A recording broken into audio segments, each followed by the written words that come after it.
Wow, that was just pure dominance in every phase of the game. Auburn, run rules, UAB.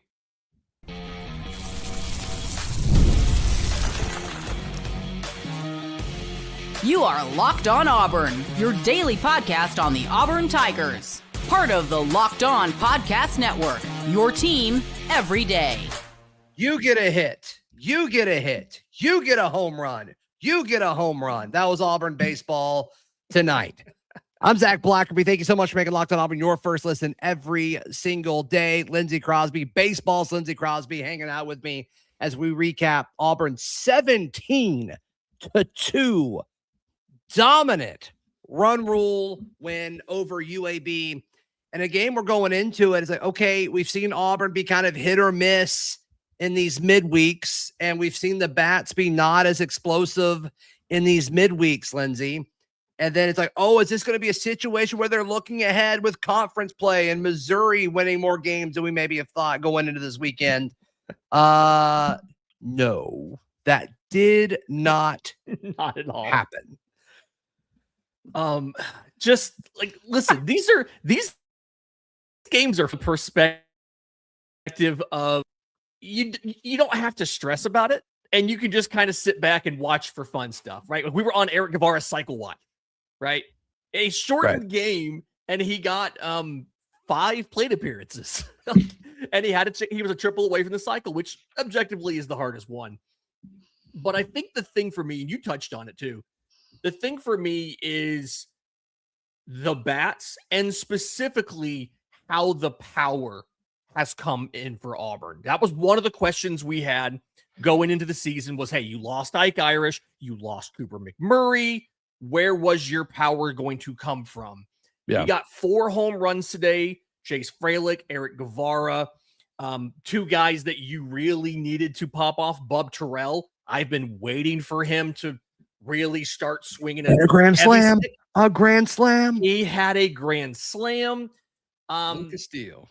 Yeah, and then like Lucas Steele having a really tough start to the year. He's now 5 for 33. One of those 5 is a home run. And so just like the way that you did it is nice. Like we knew that they were going to get the the pass the baton, get them over, get them in kind of stuff. But to see the long ball, that was the big thing. And I think it's important to point out there are so many teams who are losing their midweeks. Shout out to Albinator in the chat right now. Your opposing scoreboard. LSU's losing 4-2. Mississippi State's losing 6-2. And it's like, Auburn's winning the midweek. And the one midweek you lost was Cincinnati, a power conference team. You didn't lose to a directional state. That's true. That's true. Yeah, I mean, we talk about the floor and the ceiling of this team. And I think we're getting more and more. I think we saw the floor early on. It's like, okay, give it time. Boy, we came on here and there were a lot of people panicking in those first few games. Even some of these games that we won early on. And it's like, okay, hold on. This lineup's too good. The ceiling is too high. We're starting to see them get closer to the ceiling now. Yeah, it's when you have the offense here. And really, the Auburn offensive issues were kind of isolated to like your first 4 games, right? Like Youngstown State 3 times and then Cincinnati. Like, yeah, you scored 17 against Youngstown State in game 3, but the first 2 games you scored a combined total of 4. You only won because you held them to 2. Right. And then Cincinnati, you were outscored 8-0. But like since then, you've had your lowest run totals have been 4, 6, and 5, and you won all of those games. Right. Like the one game you lost to Nebraska was 9-8. So the offense is here, and because you have a good offense and the pitching staff has been so good, the ceiling is absurdly high. And I feel like even if one of those things were to slump, even if your offense were to slump, or even if your were to slump, your floor would still be pretty high. So like it's a high floor and a high ceiling. And that's kind of ideally where you want to be, because the ceiling right now on this team is is College World Series, Omaha trip, winning multiple games. That's the ceiling of this team right now. Which is what Butch Thompson has been very consistent on wanting. Like this is, we make it to Omaha or we don't. Like that is the bar, the standard for this team. He said, like, it's no longer good enough to make it to Omaha. We've done that enough. The goal is to win games in Omaha. Yeah, advance in Omaha. Like you have the lineup to do it. They went 1-2. Yeah. Yeah. You have the lineup to do it. I think you've got the pitching to do it.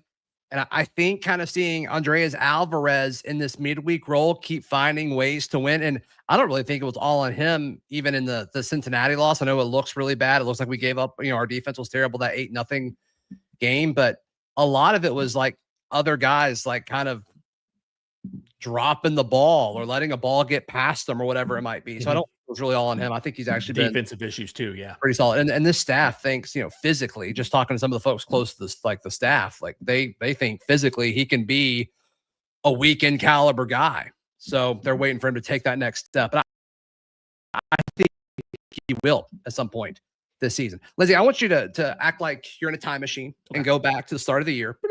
And if I would have, is that your time machine sound? Yeah. Is that what that is?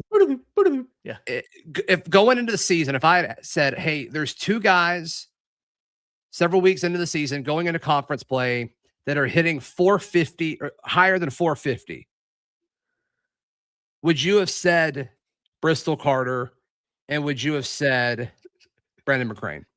Absolutely not. Not a shot.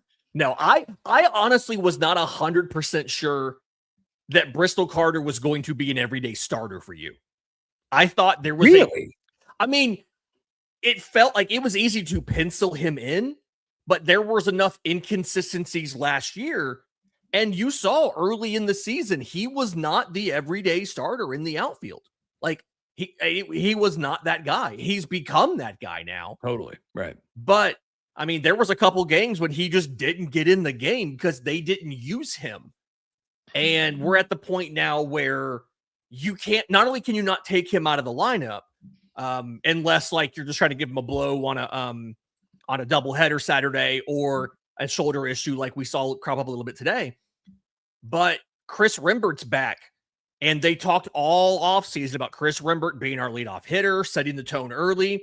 They put Chris Rebert behind Bristol Carter tonight because Bristol Carter is just that much of a menace on the base paths. Yes. If you're an opposing pitcher, he's annoying. Jumping around, stealing bags, distracting you. Yeah. Pain. Hey, you mentioned, I want to pivot to SEC play in a second, but you also mentioned something about Chris Rebert, and I want to share something that I thought watching the game and get your thought on it. I actually think it's a really big deal for Auburn. So that's coming up as we recap Auburn's 17-2 win over UAB. Next, right here on Locked On Auburn. Today's show brought to you by our friends at Game Time. Game Time is the best place to buy tickets for anything. If Auburn hopefully goes on a run in the SEC tournament, you're going to be able to buy Game Time tickets through Game Time, whether it's to go see them in the SEC tournament later in the week, hopefully, fingers crossed, or traveling around and seeing them going around in the NCAA tournament. That would be great. That'd be great. Or, of course, just go watch Auburn baseball. Take the guesswork out of buying tickets with Game Time. Download the Game Time app. Use promo code LOCKEDON, LOCKEDON, locked on for $20 off your first purchase today. Download the Game Time app today. Today's show also brought to you by our friends at Robinhood. What if sports were traded like markets? Now you can put your sports IQ to work in real time with Robinhood prediction markets. It's not you against the house. It's you participating in a live market. You can buy or sell your positions live all game long. Use your sports knowledge in the moments that matter. You're no longer just a spectator. Play by play. You decide. Trade every play with Robinhood. Now available across the U.S. Download the Robinhood app now to begin. And today's show brought to you by our friends at Indeed. We all know that if you were over hiring, you're probably over a bunch of other stuff, and it's easy to let that kind of eat up all of your day. Well, it doesn't have to. With Indeed sponsored jobs, listeners of this show, you can get $75 sponsored job credit to help you get your job the premium status it deserves, and Indeed will find you the best candidate. They're great at what they do. Just go to Indeed.com/podcast right now. Indeed.com/podcast. Need to hire? That's a job for Indeed sponsored jobs. Lindsay Crosby joining me as we recap Auburn's 17-2 win. And if you've been thinking about joining the Everydayer Club, now's a great time to do that. You can chat with me directly and make show suggestions and topic ideas at the Everydayer Club in our Discord, exclusive Discord. And you also get access to an audio or an ad-free audio feed. And if you join before the NCAA tournament tips off, you can get into the Everydayer Club bracket pool for a chance to win Locked On merch. Should be a lot of fun. Use promo code MARCH at lockedonauburn.supercast.com to get your first month free.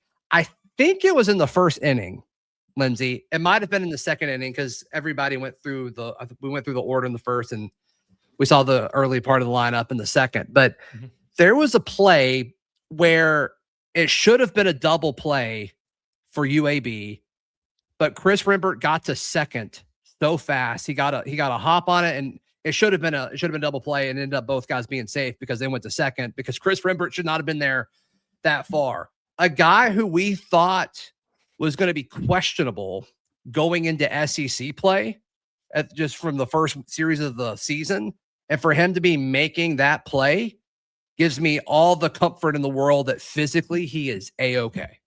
Yeah, some of the things that you needed to see checked off for Chris Rebert.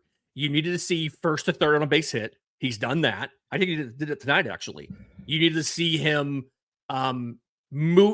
moving before the pitch. And that's what this was. He wasn't stealing, but he got into motion early given the situation to avoid the double play, and it worked out.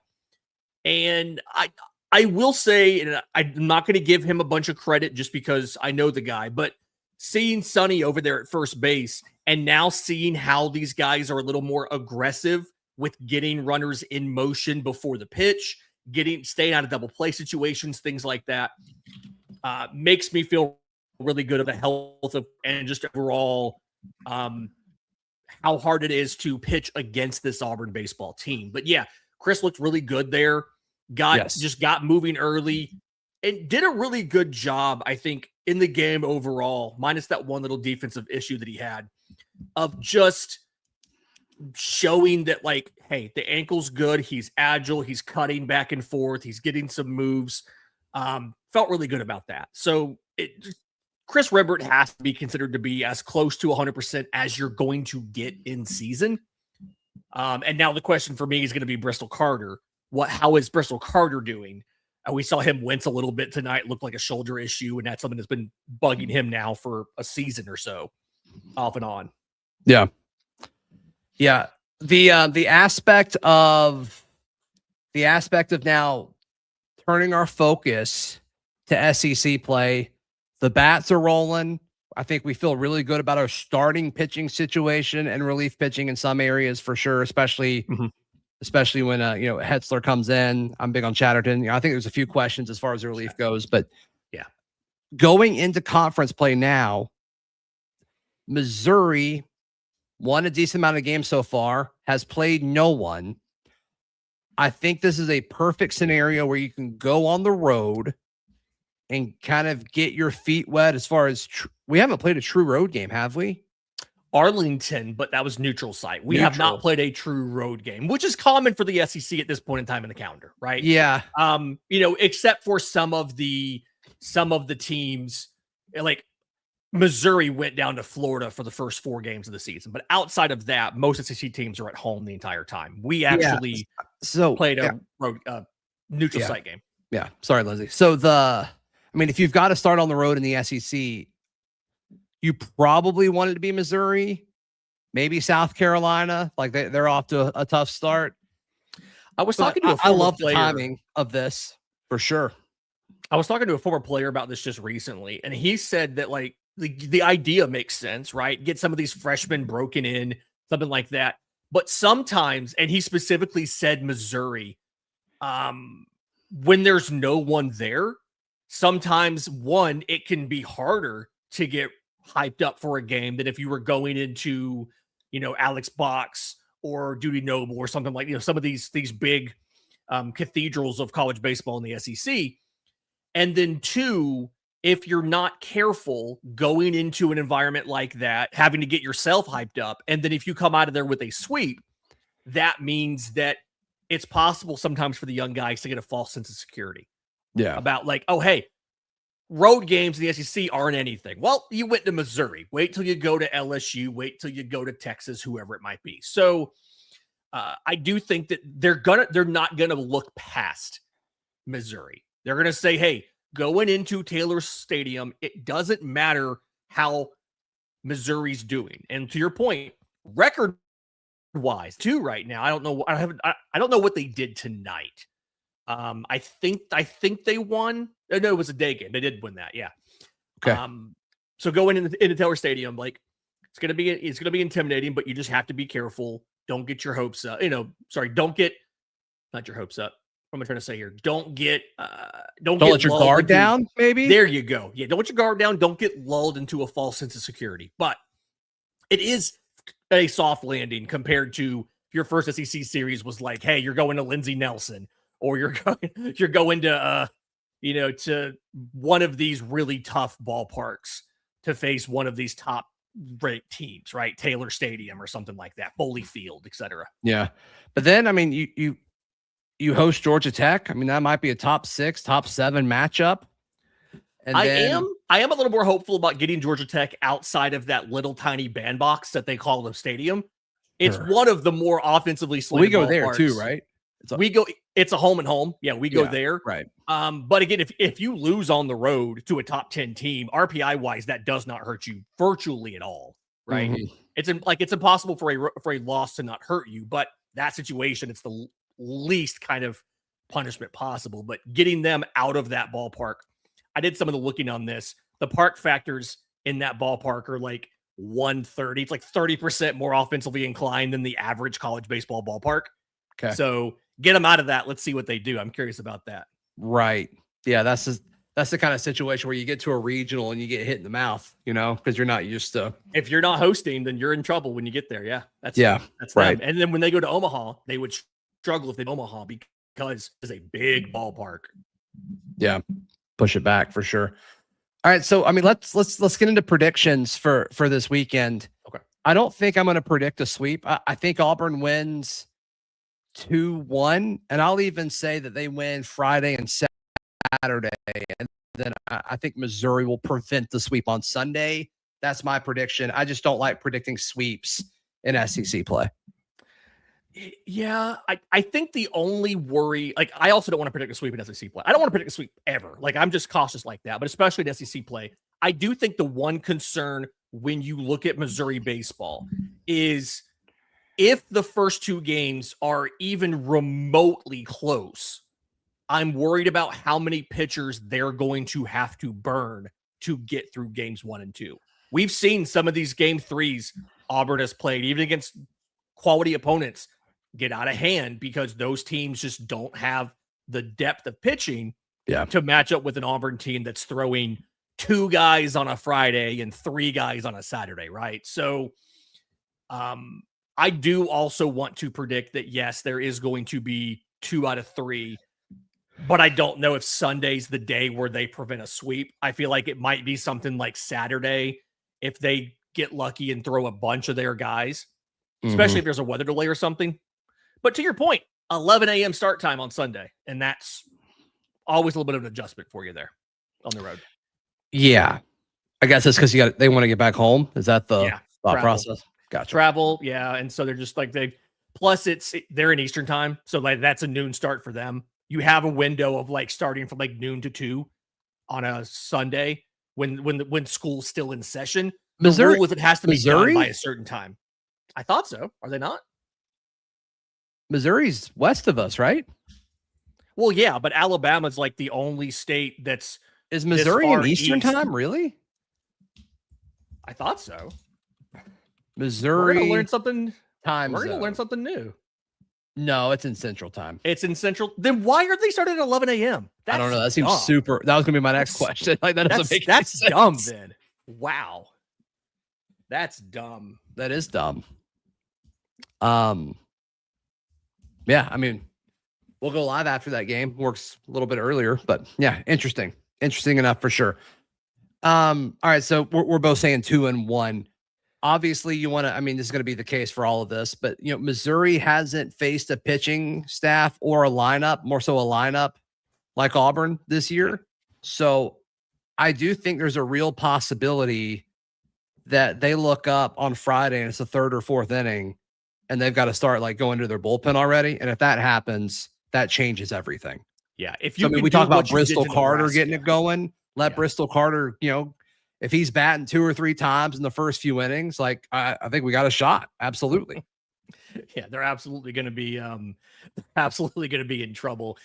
Shout out to the chat for giving me a hard time about not knowing Missouri's in Central Time. I have zero reason to go to Missouri. Okay, but you know where it is, right? Vaguely. If I think about it, I don't off the top of my head be like, oh yeah, that's definitely in Eastern Time. Like, shout out AU Tigers. I'm a baseball expert, not a geography expert. It's not geography's Lindsay Crosby. It's baseball's Lindsay Crosby. More likely to know ERAs and wins above replacement for Missouri than the time zone that they're in, and that's okay. Yeah. And are we still talking about Georgia Tech? Like, there's a question. Did I graduate? I got a master's degree from Auburn. Thank you very much. I got an MBA from Auburn. I'm never going to live this down. I'm never going to live this down. This is embarrassing. That's so funny. Oh my gosh. Yeah. I learned business, not time zones. Okay. Yeah. We're going to host Texas and folks are going to be like, well, they got to get back because they're in their Pacific time. Right, Lindsay? Like, no, they're not. They're in Central. They're in Central. All right. Thank you guys so much for hanging out with us. Lindsay, how can people check out everything you've got going on? All the Auburn baseball content. It's both here, thebarnauburn.com, the Barn Baseball Show. Brad and I have a preview coming later this week. And the Atlanta Braves content, bravestoday.com. This is the time. We are getting so close to opening day. Please like the video. Please subscribe. We'll see you next time. This has been Locked On Auburn.